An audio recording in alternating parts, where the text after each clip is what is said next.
there! If you have found this video, you probably have a quilter in your life that you're trying to buy for. And I know that can be tricky because it looks like we have everything. And we really do. We probably have everything we need. But that doesn't mean we have all the things that we would want, or that sometimes we as quilters are bad at replacing things that we should have. So I'm here, I'm going to give you 5 great tips for Christmas gifts for the quilter in your life. Coming in at number 5, I'm going to say that if your quilter loves clothing like t-shirts or hoodies with funny sewing sayings, that is a great gift if you know their size. Make sure you get the right size. If you're wondering, this is a tough one. If you're wondering, I would probably just not go there, because some ladies, if you buy it too big, they're going to be offended that you think they're bigger than they are. And if for me, if it's too tight, I'm never going to wear it. So if you don't know their size, go safe. Do they have pierced ears? You can get some really cute earrings that have sewing machines, or they have quilt blocks on them, and those are always a safe bet. Or enamel pins are good. You can find those at a quilt shop. So there's lots of things that you can buy, even if you're not sure about your quilter's size. Okay, number 4, I would suggest a new cutting mat. A cutting mat is one of those not glorious things that we spend money on, and yet we use it all the time. We use it probably for things we shouldn't use it for, and so they actually do wear out.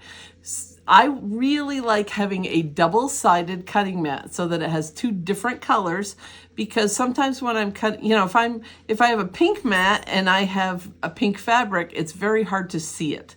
So if you can get a mat that is dual colored, that is fabulous. And also you want a self-healing cutting mat.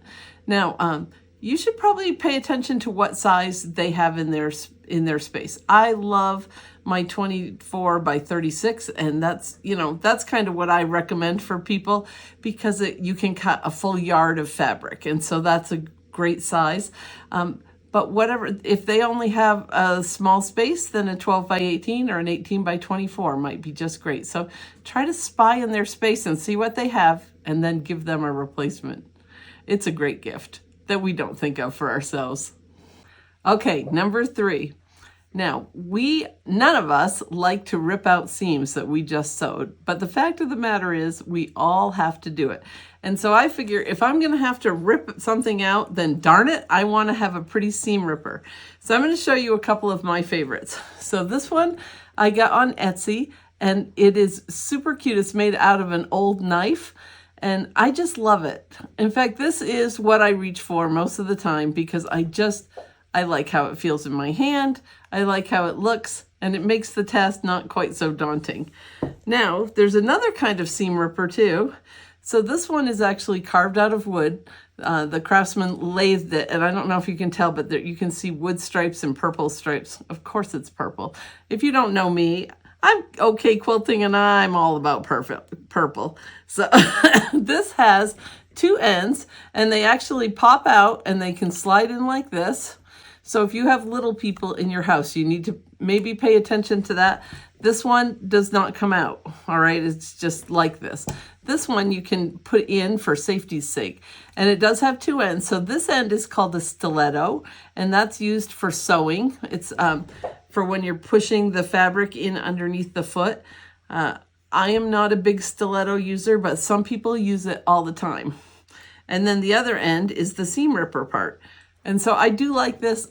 The other thing I like about this is that these are replaceable. You can, if that gets dull, you can replace them.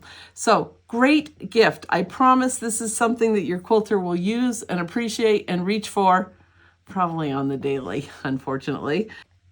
Okay, number 2 is fabric. Now I know this is hard, because you're looking around. If you're looking behind me, I have tons of fabric. But what I have on my shelves is a good clue for my husband or my family. So if you have a quilter in your family that likes to make very scrappy quilts, so it has all sorts of different fabrics in it, then a great gift for you would be to go to a quilt shop and buy fat quarters. Okay, so remember that term. If you don't know it, just tell them that you want the small pieces of fabric and they'll know what you mean. So what a fat quarter is when you have a yard of material, you can cut it into quarter yards, okay? But that leaves it being about 9 inches tall by about 42 inches wide. And so some smart person figured out that if you just cut the 42 in half, so it's between 20 and 22 inches wide, and then 18 inches, you still have a quarter yard, but it's fatter. So it's fatter and taller. So that's what we call a fat quarter. And so you can buy packs of these fat quarters. They call them fat quarter bundles. And they are usually beautifully curated and they're wrapped with a ribbon. I just happen to have one right here. Okay, so this would be a fat quarter bundle. And they usually come in a range of colors and they're just beautiful. And we quilters think these are like candy. Okay, so that is a great one. This happens to be Kona and these are solids. Okay, so a solid fabric is one with no print.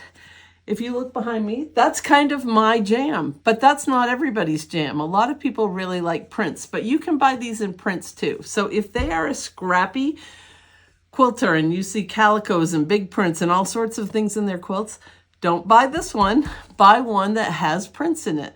And if they do tend to use solids, then you can get, these solid ones, or just go to the shop and find a light blue, a medium blue, and a dark blue, and get a yard of each. And then fold them up cute and put them in a little bag. I promise you will be a hero. I promise. All right, so don't be scared to buy fabric, but do go to a quilt shop. They will help you. The people at quilt shops are super helpful, and especially during Christmas time. Okay, now we're up to number 1 on my list, and that is scissors. I think scissors are really important because even though I use a rotary cutter most of the time, I use scissors every day. And so I'm going to show you 2 of my favorites. All right, and I use these for clipping fabrics, not for clipping fabrics, for clipping threads out of my machine and things. And then I use these when I'm doing bindings and things. So these are from Kai, K-A-I. So these are very nice scissors. You're probably going to have to get these at a quilt shop or at kai.com. I'm sure they have a web presence. These are called Karen K. Buckley scissors. Her scissors all have different color handles, okay? And so these are the smallest ones. But one thing that's really cool about hers is that they are micro serrated. So when you go to, have you ever tried to cut something and it kind of slides out of the scissors? These kind of hold it so it can't get away. Very sharp and really nice scissors. So, you know what? If your budget says you can only afford a pair of Fiskars at Walmart, it will still be appreciated because you know what? New scissors are sharp scissors and we need sharp scissors.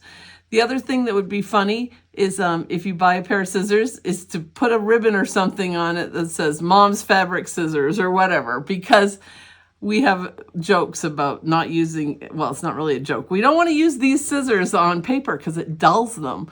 All right, they're made to cut fabric. And so if you mark them that way, you will endear yourself to your quilter.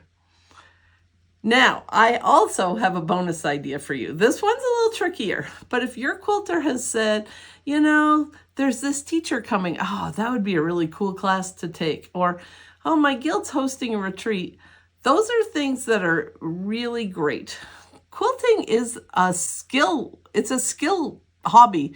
And so there's always a new technique to learn. There's always a new skill to learn. Those are fun things for we quilters. We love it. And also your quilter probably has some favorite teachers, or if their guild's having a retreat, they might want to go. Those are great experiences. Yes, they're going to be a little bit more, but maybe you could just even give them a card with $50 towards the retreat or whatever. Whatever you can do will be appreciated because you're thinking about them. And so that brings me to my last recommendation, and that's about gift cards. Gift cards are lovely, okay, or gift certificates, but so many of them don't get used. So take the extra time. If you order right now, you've got time to get things from any dealer in the country. You've still got a month before Christmas. Think about it now and really find something meaningful. And, you know what? You'll move up a notch on the Christmas gift giving line of the family. So I hope that these ideas have helped. I might just send this to my husband. He's actually great, but he also probably would never buy me fabric because he would just, but he does know that something like this would be appreciated and used. Now, if you see this sitting on their shelves, don't worry, it will get used someday. But in the meantime, it's just beautiful, and we love looking at them. So don't worry if we don't use things right away. All right, I hope you have a great day. I hope you get some great quilty gifts and some different ideas for the quilters in your life. If you like this video and it was helpful to you, please give me a like and a subscribe or recommend me to the quilter in your life. I'm Kay from OK Quilting, and happy holidays and a Merry Christmas to you.